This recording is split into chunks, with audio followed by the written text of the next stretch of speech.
As you learn about the narcissistic pattern, it's also wise to reflect on the much healthier alternatives. Now, below you're going to find a link to my new extensive course called Ready, Set, Connect.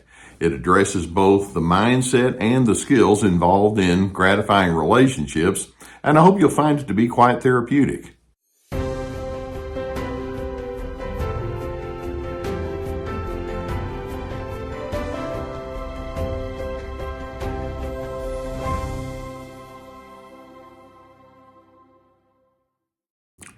One of the most common complaints or regrets that I hear from people who have had very strong interactions with a narcissistic individual is they'll look back and say, I went too deeply into the appeasement mode with that person. That individual can be so strong-willed or so stubborn or so forceful in the way that they engage. They're so rigid and unbending that no matter how many times you try to put your own thoughts or preferences and ideas out there, they're just going to push against it. And finally, you'll just throw your hands up and say, okay. And this can be about little small matters, or it can be about very large matters. It can be about details around doing tasks and projects. It can be about the way that you maintain morality or financial well-being, or just how you handle life in general. There's so many different ways that this can play out. Now, whenever I hear people talk about how they have gone too far into the appeasement mode, I tend to give them some slack, and it's like, let's keep in mind that narcissists genuinely believe that they know how to manage life a lot better than anyone else, and that includes you, and they're going to come at you with more or less, whether they say it or not, with more or less the idea that says, I know the better way. Let me show you how it is, or let me explain to you why yours way isn't going to get work. And if you give any kind of pushback, it's like, look, I know what I'm doing and I know what I'm saying. Just drop your ideas and drop your preferences and go along with me. And you figure out over time, if you don't, there's going to be a lot of shaming and a lot of punishment and gaslighting. Sometimes it can be of a passive aggressive nature. Sometimes they can go into rages. And so that's where the appeasement comes in. You're in a self-protective mode. It's like, I'll do whatever I have to do to get this person off my back. And I want you to think, how many times have you had non-productive arguments with an individual like that? And you know that it's going to happen again, and yet you just kind of collapse after that. Or how many times have you walked away from that person thinking, I'm dealing with an idiot? Or how many times have you justified yourself to that individual, and then you get shut down and you're thinking, why are we even having this conversation in the first place? And that's the frustration and tension they can bring. Narcissists are known for having self-serving, I hate to call it logic only, but in their mind it's logical. You're wanting to be flexible, you're wanting to be open-minded, but they're also known as being dense and contrarian in the way that they engage with you. They're diluted with an I'm special beginning point in their way of thinking. They're willing to argue and go into punishment mode if they have to. I mean, whether it's about minutia or large things, they have an almost complete inability to empathize with you. They don't care what you think. That's their rigidity, and they're superimposing. They have to absolutely have the final word, and then it leaves you asking, exactly what are they wanting to accomplish when they come at you with this rigid and overbearing style of engagement? And the answer is quite simple. They want to accomplish dominance, as evidenced by you going along and doing things their way. They want to make you subordinate as a means of self-validation for them.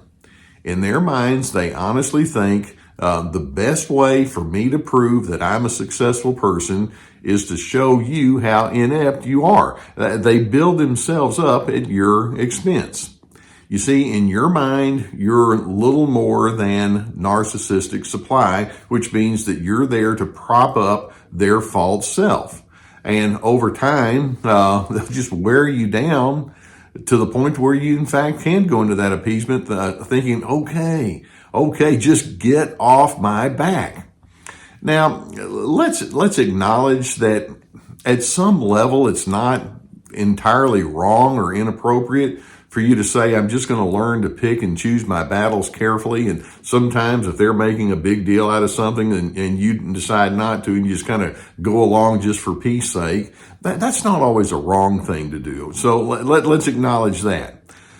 But then when we're talking about how they just keep pushing, or whether it's they're yammering on about hard opinions, or they're being constantly punishing or passive aggressive, or forceful and dominant and critical in the way that you do things, to the extent that you can't do anything to serve them, and you wind up just going along against your better judgment.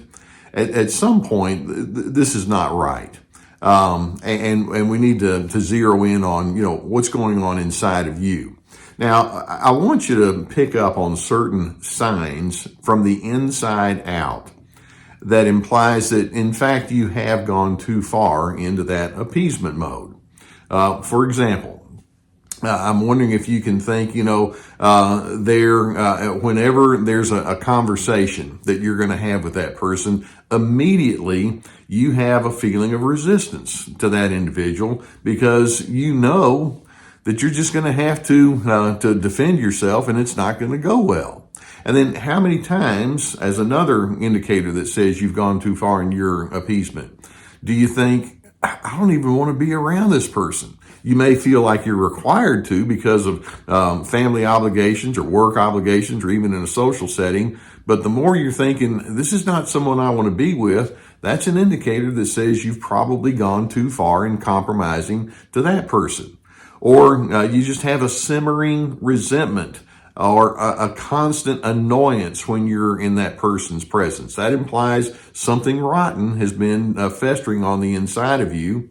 Many times a sign that says you've gone too far into your appeasement mode, the indicator is that you just feel like a caged animal. It's like, well, I have to stay inside this tight little box that I've been put into, and I'm not free to say who I am or what I think or what I prefer.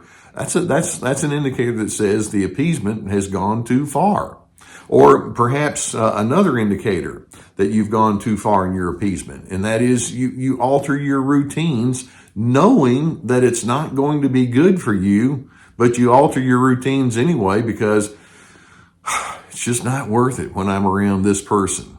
Or how many times have you thought, okay, I just said yes, and I'm thinking, why did I do that? Why am I letting this person have such dominance over me? You constantly find yourself measuring your words carefully, and you worry that other people, when they see the narcissist, are going to lump you in with that person, and you're over there thinking, no, I promise I'm not like this person, and yet you're seen as being on that individual's team, much to your chagrin. All of those elements that are gurgling on the inside of you are saying, if you've gone into that appeasement mode, it's become a failed strategy. It doesn't work. The net result when you appease too much is you lose your distinctives. What it is that makes you. It's like, no, I've had to give over to conformity. You wind up withdrawing from the healthy people that you could have good interactions with because you're so busy trying to, tune into that other individual. Your skills or your best traits become underused, or maybe sometimes they become underdeveloped. I've heard so many stories of people who wanted to be A, B, and C in the way that they approach life. And it's like, yeah, once I finally got away from them, I was able to flourish. But when you're around some people, it's like, no, they hold me down, and that's not something that's a good thing. Sometimes you can feel like taking care of yourself is selfish, but you'll have to recognize, no, that too is part of the failed strategy because you've bought into the brainwashing. That having your own distinctives or self-preservation is in fact wrong, when in fact, no, that's actually a good thing. Sometimes you feel like you have to apologize or make excuses on behalf of that narcissist, especially when you're in the presence of other individuals. And it's like, but I don't want to be aligned with this person in the first place. So when we talk about appeasement and we recognize it's a failed strategy, you know there's one really large word that we're going to use that's going to take you to the much better alternative, and that's the word boundaries. When we have boundaries, it means that you have a real strong definition of who you are, and you're going to live into that. And you're going to set your priorities and your preferences in such a way where you're going to give first allegiance to that. And when the narcissist comes along and says that doesn't work for me, rather than appeasing, it's like, I'm aware it doesn't work for you, but it works for me. And you can have resoluteness, and you refuse to isolate yourself so that that person can have dominance. You branch out and you become true to yourself.